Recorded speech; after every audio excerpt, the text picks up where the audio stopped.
A disturbing attack on a Las Vegas high school student serves as a reminder of just how deeply rooted anti-Semitism has now become in our nation's school system. A 17-year-old Jewish student who has autism and is nonverbal came home from school with a swastika physically carved into his back. You see the picture right there, and his service dog's equipment bag was torn up. His mother says fellow students attacked her son in a school bathroom. The school district now denying it had any knowledge of it, which allegedly happened back in March. Now the Lawfare Project, the Jewish civil rights organization, has filed a complaint against the Clark County School District, accusing it of state and federal civil rights violations. It says the school district not only failed to conduct a proper investigation into the attack, but also failed to provide a safe environment for the special needs teen. The child's mother's so afraid now for her son's safety, she homeschools him now. Joining me now to discuss is Brooke Goldstein, a human rights attorney. She's also the founder of the End Jew Hatred movement. Also with us, Rob Garson, president of the American Association of Jewish Lawyers. Brooke, let's start off with you first.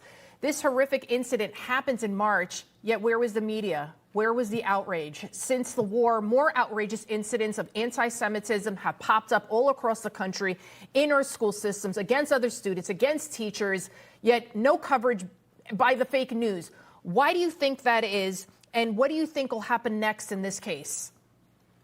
Well, first of all, I want to thank you for highlighting this very important case and the extraordinarily urgent issue of the civil rights violations that are happening against Jewish students across the United States, not just on college campuses, but as you can see, also in high schools.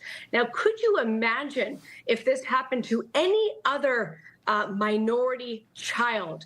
And remember, this is also an autistic, nonverbal child. So he came home, he couldn't even communicate to his parents who did this to him. There would be national outrage. But because he is a Jewish student, not only has this not been taken seriously by the media, but local law enforcement, federal law enforcement, unfortunately, I don't think have done such a good job. Neither has the school when it comes to investigating what happened. In fact, the perpetrator of this horrific, violent crime against an innocent child is still at large. So the students at the school are still at risk of violence. And so that is why we are very proud to represent this child and his family. And we are going to work very hard to ensure that not only justice is served for our client, but the systemic changes that we need to see in the school system are going to take place to prevent this from ever happening again to any child, no matter what their race, religion, or background is. Absolutely. And Rob, as Brooke is mentioning, it's not just happening on college campuses, big cities. They're now bracing for violence from pro-Hamas protesters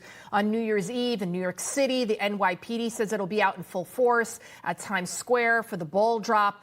And just this past weekend, protesters, they attacked cops. They shouted Christmas is canceled. They mocked the nativity scene. They tried to tear down a Christmas tree.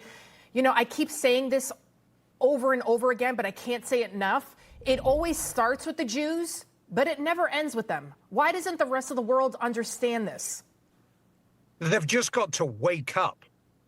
And we don't quite understand, coming from the Jewish perspective, as to why people just haven't woken up yet. You can hear I'm British originally, and back in 2005, I told my friends there, it's going downhill, and it's going downhill. It's gone downhill, and the same thing in the United States. In New York City, the Grinches stole Christmas, and now they're looking to steal, again, from these police officers who shouldn't be out there on New Year's Eve having to police this. But you know what? There's been this steady erosion, especially in New York City, that after the George Floyd protests, we saw it with the cases that were brought up, especially by the Attorney General, to erode the powers of the police force.